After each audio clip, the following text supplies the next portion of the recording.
OK, on continue avec les amplificateurs opérationnels réels.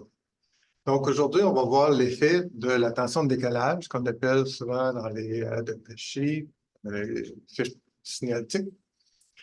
La tension de décalage, on l'appelle VIO ou VOS, dépendamment des manufacturiers. Donc, qu'est-ce qui se passe si je connecte un ampli-up avec les deux entrées à zéro? Donc, on sait que l'équation d'ampli-up, c'est VO est égal à A fois V plus moins V moins. Ici, V plus et V moins sont égales à zéro.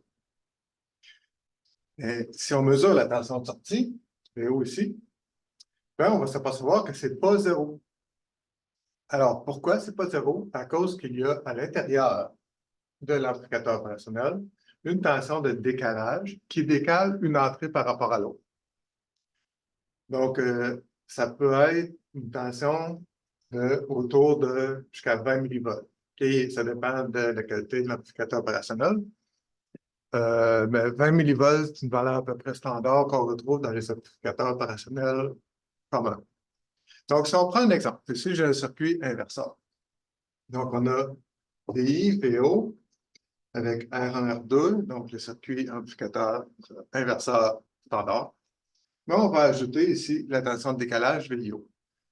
La tension de décalage, on ne sait pas sur quelle entrée s'applique. On ne sait pas non plus si ça va être positif ou négatif. Okay? Donc, ça dépend des impuretés dans les transistors qu'on construit à l'intérieur du bitume. OK? Mais mettons que sur l'entrée plus est dans ce sens-là. Donc, ça va faire que V plus est égal à V moins. Donc, si cette tension-là, VIO, va s'appliquer de l'autre côté. Donc, si je résous ça avec Kirchhoff courant, donc I1 plus I2 égale à 0, je développe tout ça. On se retrouve ici avec un terme où on a l'ampli réel, l'ampli, je veux dire, idéal. Donc, le gain, c'est moins R2 sur R1. Mais ici, on a un facteur d'erreur qui est VIO, facteur de 1 plus R2 sur R1. Mais c'est là que ça devient important parce que si le gain est de 100, par exemple, si on prend l'exemple que R2 est égal à 100 kΩ, mais R1 est égal à 1 kΩ, mais qu'est-ce qui arrive si je connecte ça là-dedans avec mon 20 millivolts? On va se retrouver avec une tension de décalage à la sortie de 2 volts. Donc, c'est vraiment énorme.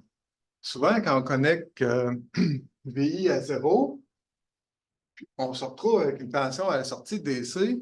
On se demande pourquoi. Ben, c'est très, très, très souvent dû au VIO, donc la tension de décalage à l'intérieur de l'ampli-up. Donc, ça fait le tour de la question.